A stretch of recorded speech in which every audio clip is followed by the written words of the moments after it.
आप सभी का हार्दिक स्वागत। सनातनत्व में मैं सेवक सनातन संस्कृति का अपना शब्द बिना किसी मिलावट के वास्तविक शब्दों को रखने की कोशिश। सनातनत्व में आपका भी एक प्रयास, कृपया अंत तक सुने। कोई शंका हो मैसेज करें, निकट भविष्य में हम समाधान की कोशिश करेंगे। आपसे आग्रह है, कृपया चैनल को सब्सक्राइब एवं वीडियो को लाइक करना न भूलें। धन्यवाद। सनातनत्व में आज का विषय, कौन है जो मरने वाला नहीं है। ईश्वर सत्य है और सत्य ही ईश्वर है।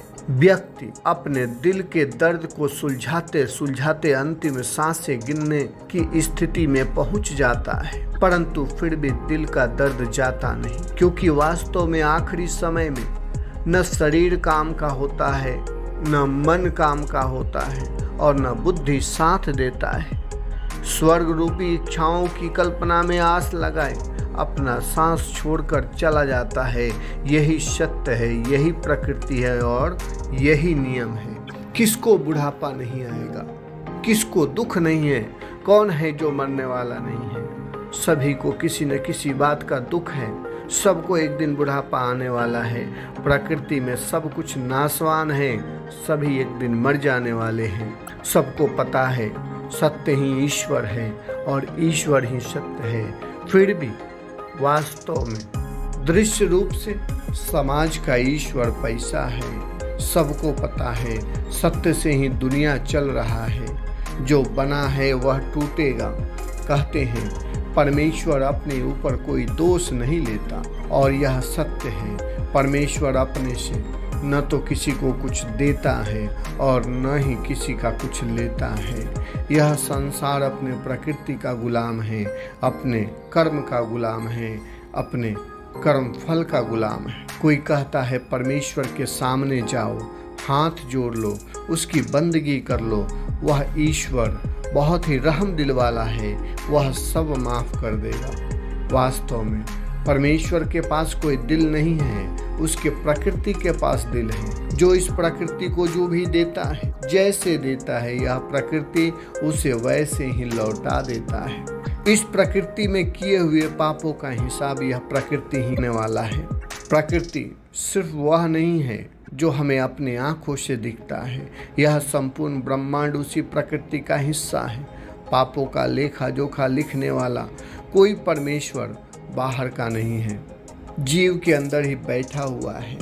वास्तव में अच्छे बुरे कर्म का हमारा मन बुद्धि स्वतः ही संज्ञान लेता है। उस संज्ञान लेने वाले तत्व को कोई कुछ भी कहे, क्योंकि कोई उसे देखता नहीं, व्यक्ति अपने अंदर महसूस कर सकता है।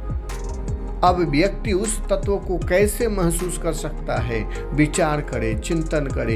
एक व्यक्ति अपने घर में बैठा हुआ है, वह स्वयं को कुछ दूर कल्पना करता है। उस समय व्यक्ति अपने घर में भी मौजूद है और कल्पना करने वाले जगह पर भी उपस्थित है। उसके बाद भी एक तीसरा है जो घर और कल्पना दोनों को देखता है। कर्म करते वक्त हर व्यक्ति के अंदर अच्छा और बुरा का ख्याल आता है। व्यक्ति स्वभाववश कभी अच्छा कर जाता है, कभी बुरा कर जाता है, परंतु व्यक्ति यदि विचार करें, एक तीसरा व्यक्ति है जिसने दोनों का संघर्ष देखा है, जबकि व्यक्ति कभी भी उस तीसरे को महत्व नहीं देता। पर यह सत्य है, तीसरा भी है। क्या परमेश्वर के विधान में ऐसा हो सकता है? ऐसा हो सकता है कि उस परमेश्वर के सामने बंदगी कर लेने से परमेश्वर सारे पापों को भूल जाएगा? नहीं, कभी नहीं।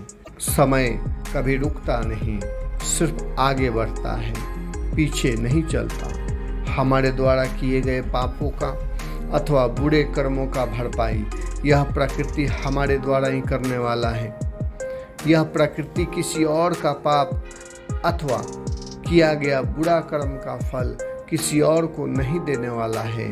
सनातन धर्म में कर्म की प्रधानता है, चरित्र की प्रधानता है, आचरण का प्रधानता है। इसलिए सनातन धर्म में मूर्ति पूजा वास्तव में देवी देवताओं की पूजा नहीं, चरित्र की पूजा है। क्योंकि परमेश्वर स्वरूप से नहीं अपने चरित्र से महान है। ईश्वर सत्य है और सत्य ही ईश्वर है। व्यक्ति अपने दिल के दर्द को सुलझाते सुलझाते अंतिम सांसें गिनने की स्थिति में पहुंच जाता है, परंतु फिर भी दिल का दर्द जाता नहीं, क्योंकि वास्तव में आखिरी समय में न शरीर काम का होता है, न मन काम का होता है और न बुद्धि साथ देता है। स्वर्ग रूपी इच्छाओं की कल्पनाओं में आस लगाए व्यक्ति अपना सांस छोड़कर चला जाता है। यही सत्य है, यही प्रकृति है और यही नियम है।